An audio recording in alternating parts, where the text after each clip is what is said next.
tell me about you're making more documentation. I love it, man. People want to buy this flag, by the way. Q. See the Q? Oh, yeah, I do now. Yeah. That's why Q is the 17th letter of the alphabet, and 17 is the number of Portugal. So kind of what they're saying is that this had to happen in Portugal, right? Yeah. And it's been well predicted.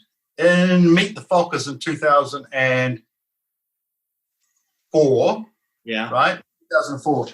Imagine if that there is a radiant sun, right? Just here.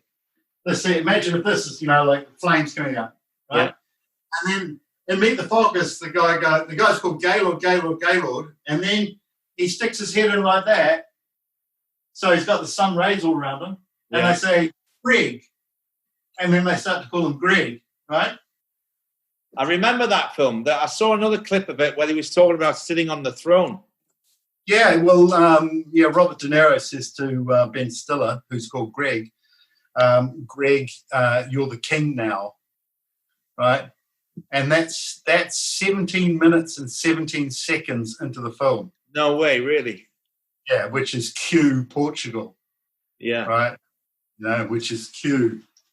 I see it. I never saw it when it was round the other way. I know I've got it on my coaster here. I've got it on my coaster.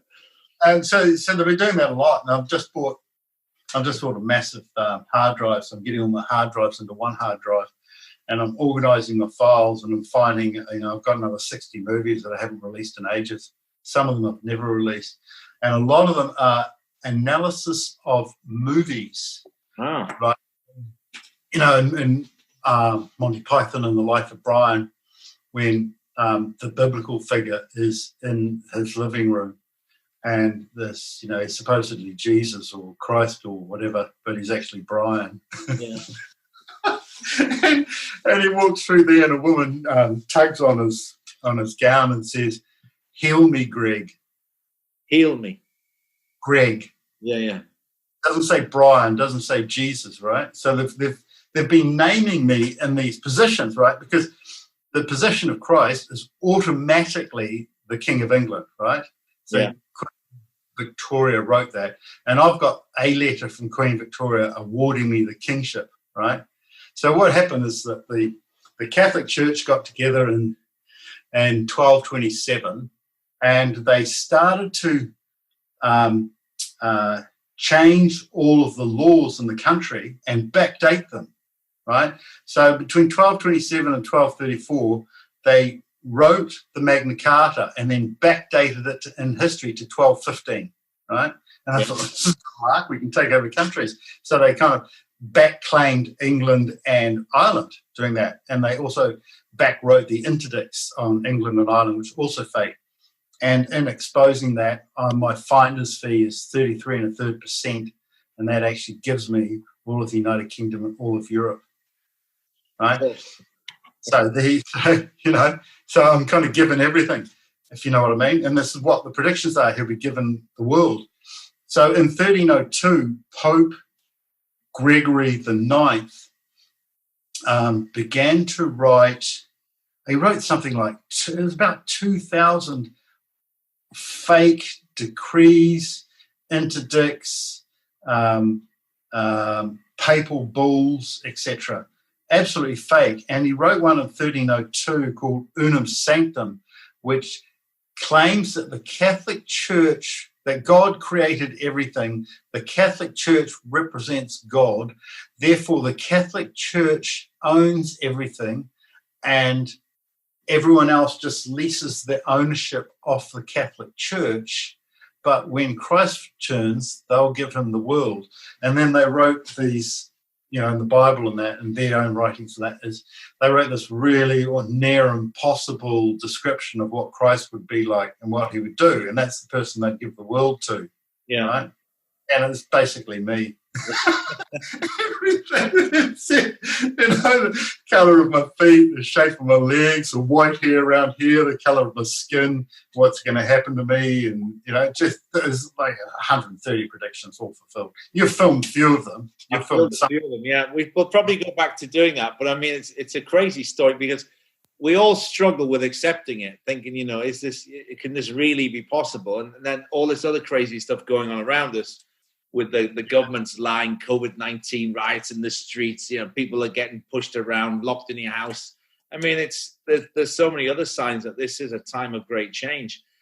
And the actual atmosphere on the planet, Greg, that this, like, because of what we did on the show, I must get 500 messages every day, and they just keep piling up, and it's watch this video, but people feel it. And all I've done really is just filmed what we actually did. I haven't been that creative. I mean, Dave Vickers, he's great, but he just edits it and puts some sound effects in, and, we filmed that what happened, but the people feel it, that it is true, what we were talking about, mainly you, but they can feel it, and they feel the change in the whole atmosphere of the planet, and it's given people so much joy and happiness. They're so excited about the change. So it's actually great. Like Charlie keeps saying, it's a great time to be alive, and it's true. It's so great to be alive. And then they say to me, well, you must have such a fantastic life now doing that. I said, well, you know what? It'd be nice to switch it off sometimes, because sometimes I just get a random message and it's this crazy insult. And you think, okay, do I get in an argument with this person? Do I just ignore them? Because if you ignore them, then they just start spreading lies and rumors, and more and more people might believe it. So I've got to go in there and say, now listen, you nutcase, but in a polite way. So it's a fantastic thing that's going on. I think combined we've got about a 96% approval rating, which is it's high. It's 98. 98, is it? 98. 97.6, if I'm completely accurate. 97.6. I've never known a show like that. I mean, I've done a lot of shows. I've been in a lot of TV stuff, but I've never known anything like it from just a couple of middle-aged men rambling after they've got a hangover. Yeah. It's good stuff. I wish I could talk about Portugal with you, but I'll have to talk about that with you off camera, because it was a great shoot. And so hot. It was hot. 42 degrees down there, I reckon. 42. About that. 30, definitely in the high 30s. When we were driving back, we went back to Seville, and I noticed on my car, it was telling me the temperature, and the guys were sort of dozing a bit. So I opened up the windows. It was 44.5. It was like when we're doing 80, 90 miles an hour on the way back, it's like being hit with a giant hairdryer and you put the windows down. Yeah, well, I reckon that's what the temperature of the cave was, because they actually lie about the temperature in the Algarve because it's a lot hotter, right? So they say it's 38, it's 40 to 41, right? And that's in the shade, right? And with a breeze. And where you were in the cave, there's no breeze. There's just no breeze ever. And you're getting the sun bouncing back off three sides, so you've got no north wind coming in at all. Nothing, yeah. It was just stable. I reckon you could add another 6 to 8 degrees. So, yeah, I reckon it was 45 down there. Yeah. So I used to, when I was in the cave, the sun would come and start to melt me in the morning. I'd literally lose 2 kilos with the sun on me before I got up. Literally, just sweating off. And then I'd have to write down what I was going to do, like, okay, I'm going to buy a lettuce and get some water. And then by the time I got out of the cave and up the 4 meters and then walked 100 meters to the car or the fire hydrant to basically douse myself, cool myself off, I'd completely forgotten what I was going to do because it's just so hot. Yeah. Then I had to walk 200 meters to a grocery store, and I'd have to look at the note what I was there for. It just melts your brain. Yeah. It's difficult because we had all the equipment there as well. You know, we took as little as possible, but we were humping all the equipment, then the shovels and everything for the dig. Yeah, yeah. And but what a spot! Is there any access to the? Can you get down and have a swim from there? Was there any direct access to the water, or you'd have to go to the beach? No, there's a lagoon about 300 meters west. There's a really nice lagoon. Can you get in there from the cliff though? No, you got to kind of rope down. There's a big cave under there, so I swam around and swam into the cave and checked it out. And when the storm comes and the water blows in, the caves are all hollow, so you can hear the caves hitting from behind you in the cliff face. Right. Sound comes out through the holes in the cliffs. Right. Yeah, we saw those on the drone when we got the drone up, so it was a cracking place. Yeah. You see how much it kind of looks like ancient Jerusalem, the whole cliff face there. You know, it was a strange landscape. I haven't seen anything quite like it because it's a very distinctive color. It's a sandstone color. And then I saw the black sheep you were talking about, the rams. Yeah. They were there. But it's a very interesting spot. And I don't get why that bush just grows all in front of the cave. It's exactly the same width. Yeah. I couldn't figure out where it's got the water from and why that's the only thing that's living there. That's very strange, that. And it's the biggest moita or heather, for miles and miles and miles, maybe along that whole coastline. Yeah, I couldn't see anything, and it kind of camouflages it because you can't see it from an angle, and you've got to come round to the front and see it square on to understand it. It's well hidden. It's well hidden, and it did me well as well. So, and the other thing is that there's energy coming out of the cave that you can't see unless you lie down there at about 11:15 and 2:45 in the afternoon. And there's light, like photons of light coming out of the cave. Yeah. And the insects come in and eat the light, and they just stay there, hovering, like insects do. Yeah. And the small insects and big insects, and they don't eat each other when normally they would, and they're just eating this light shooting out of the cave. Huh.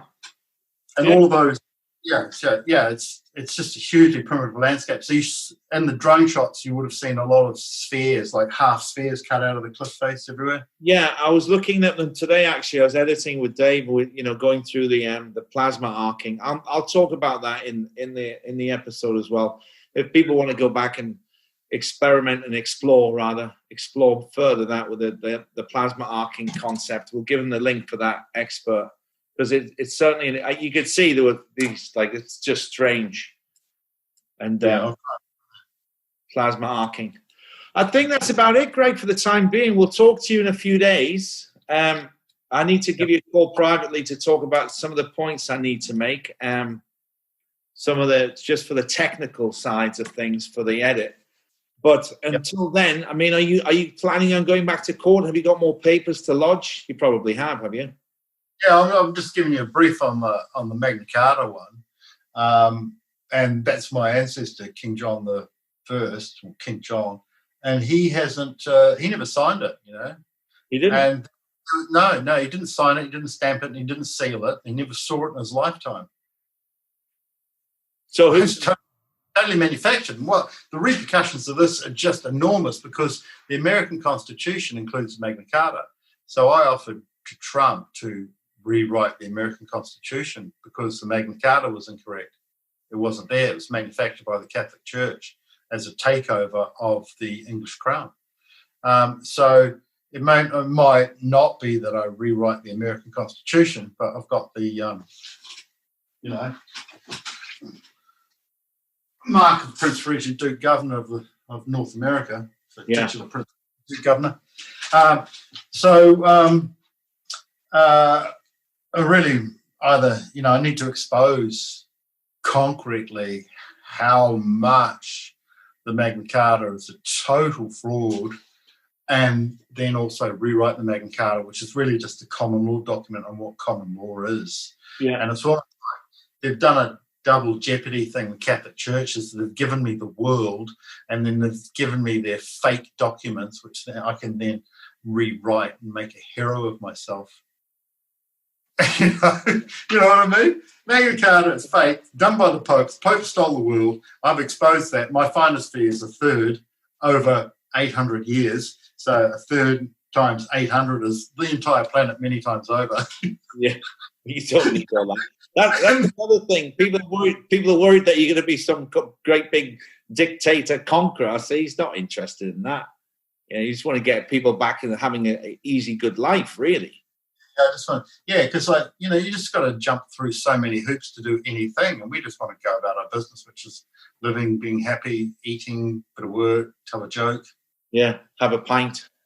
Have some kids, and then they're all just they're just taking all of those simple things that make life worth living. They're just taking them all off us, like drink fresh water, breathe fresh air, clean air, and grow a veggie garden. And they're just trying to make all that stuff illegal. Tell a joke, that's illegal. It might be inappropriate. Tell a joke. Yeah. If you're not too sensitive, I'll make you laugh. No, thanks. No. We couldn't possibly do that, you know. Have you been over to the local pub now and had a pint now that they're open again? I did. I went last week. I went last week. I think it was Thursday, and had a pint. And I had to. Had to get through 3 staff standing at the doorway pointing to the hand cleaner. Yeah. So they got masks on. They're pointing to the hand cleaner, you know. And then there's another staff at serving beer, and I said, "Can I have some of that?" And they said, "Oh no, there's none of that." Can I have some of that? No, that's empty too. Can I have some of that? Okay. And it's just so slow. And then there's arrows you got to walk down, right? You got to walk one direction. So you basically got to walk down the middle of the pub to go out onto the balcony to have a beer, and then you've got to walk back all the way on the outside down the back alley and out to the street, and then back in through the front door, wash your hands again to get another pint. So what happened is the Soviet, Stalinist, Maoist, communist, politically pint regime. Hey, why did he go and have a pint in that bar where William went and had a cider? So what they're doing is they're inventing useless jobs for useless people to give them a use, which is no use at all. And then no one else wants to turn up, no one wants to be around them. So they're destroying the whole drinking culture of England, which is really what England was about. It was like you go on a mission, which was buy a loaf of bread, and you take all day doing it. And you come home with a loaf of stale bread, and then you fall asleep on the couch in front of My grandfather was like that. He'd say, "I'm just popping out." She'd say, "I know where you're going." At least it was happy. Yeah. They were together. 50 years they were together. 50 years they were happy. Right. Because of the pubs. All right, brother. I'll speak to you in a couple of days, Greg. Thanks for joining us today. I'll get this episode out. Oh, and a lot of people have been saying, is he on Guantanamo Bay? Apparently you're on the executed list as well. Have you seen that? Oh, yeah. I have. I'm arrested and executed. Yeah. And it's a guy called, all caps, Joseph Hallett, right? And apparently he's a professor in the north of England, something to do with biology. Ah. Yeah, so it's not me. Sorry. It's a different guy, because I said, they said, yeah, he's a clone. I said, listen, there's no way you could clone that sense of humor. I don't care how many times you try. You'd never get it right. Yeah, the other thing, what really struck me about that is, you got the two Jesuses. So they mixed up Jesus, King of the Jews, and Jesus, Son of the Father, which was Barabbas. They mixed them two up, right? And then one got executed, right? And now you've got Joseph Gregory Hallett, world famous author.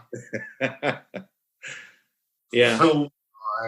I'm just person, slightly notary person called Joseph Gregory Hallett. And then this guy, Joseph Hallett, is reported as executed. You see what I'm saying? How close? I thought it was just that. I didn't realize there's two people. I thought it was just you that somebody's put on the list because they just, want attention to themselves. No, it's real. So what I'm saying is this is typology theology again. Mm-hmm. We've got two people with incredibly similar names. Yeah. And one of them's getting executed and the other's going, whew, so many people. I don't the wrong address. Yeah, so that's what's happened there. It's typology theology again. So with this whole story, I know we're wrapping up, but with this whole story, where in the documentary we're giving overview, so you see the visuals, it's entertaining, and you get to see it. And when you get really into it, there's so much more details. Like we could do episodes on episodes. Well, I'm trying to get it. Yeah, Greg. I mean, I don't know what the public want to do next. We've got this one, and then I'm going to do a backstory with Charlie, Lee, myself, and Dave about how it all started, and we'll get you on, and we'll do that. But then after that, it's August, so we'll have a chat. We'll see what the people want. I'm thinking about giving them the choice of, whether we do more. We should do more anyway. We have to, really, because there's so much more to do. And people are saying, you didn't ask him any challenging questions. And I'm saying, well, it wasn't an interrogation. So if we ask the public what questions they want, maybe that could be a good angle. We'll say, send us the questions that you want me to ask him, because I'm sure there's going to be hundreds of them, but a lot of them will be repeat the same question. So you want to do a waterboarding interview? Hang on now, who's getting waterboarded, me or you? with a car boot ride in it. Yeah. With some Irish accents. Yeah. Well, I've played that character in a film, actually, throwing a guy, and I hit him over the head with a hammer and threw him into a car. But I mean, we'll get this episode. This Portuguese episode is really complicated to edit because we've got different cameras, we've got drones, we've got exterior, interior. So, and I really don't want to rush it because it's such an important message. What we discovered there that you sent us to find out and document is very important. So we're not going to rush it. I put out a message today on social media saying, guys, stop hassling me, basically. We're going as quick as we can. Be patient. But I'll put it out in between as well. Dave Vicker's doing a brilliant job editing. Fantastic. He's the one-man band, mate. Poor guy. He's working like a maniac all summer. He's had no summer. Yeah. So I'm not pushing him. I'm going to say, listen, take a couple of days off at the weekend, but he's working hard. But let's get this episode out and see what people want to do next, because it's the end of July. We'll have it out early August. We've got some quarantine issues and all that other shit, which I will take no notice of. I'm telling you now, if there's anybody from the government watching this, try to quarantine us, you're wasting your breath. We won't listen to it because it's illegal and we know what the law is. So we'll leave it at that, Greg. If you look at typology theology, which is what happened, what is recorded then is going to be happening now in another location. Yeah. The Romans trying to stop the apostles getting together to make a little movie on what really happened. And so you guys are being stopped from coming to England to film me in exactly the same way that the Romans were hassling, Matthew, Mark, Luke, John, Peter, Paul, not Paul, he came later, all the dudes, hassling them. And it's exactly the same scenario. They're just playing it out. They're absolutely playing it out. Interesting. Well, I won't talk about it here, but I've got a really cunning plan. I'm not flying directly to England, to tell you that. I've got a really cunning plan how to get there. One of those little rubber. No, I'm not talking about it publicly, but I don't care what they do. They won't keep me out because I've got a nice little plan set up to get us back in, so don't worry. So, Mister, you have a very good week. I'll talk to you tomorrow, maybe Friday as we get closer. I'll need some help with the edit, but thank you for taking the time, Greg, and sharing all this info. Look at that amazing. Hugh. You'll just drive him even more demented now. There'll be another 5,000 messages coming. Now he says he's Q. In terms of the flags, we've got the flags. The suppliers don't like sending them overseas because so much material does not make it when it gets sent overseas. But people can buy the flags, and if they're responsible for the postage from pickup, I'm quite happy to supply them. Or we can post them to a UK address, and then we can post it from there. I believe they're £155 without postage. All right, but your other guy takes care of that, Daryl, right? Yeah, I'm pretty sure that includes the pole, which extends up to about 2 meters. So, yeah, All the better. Put them on your Humvee. Yeah, on your RV. All right, Greg. We speak soon, bro. Have a great week. We'll talk to you later. Yes. Thanks a lot.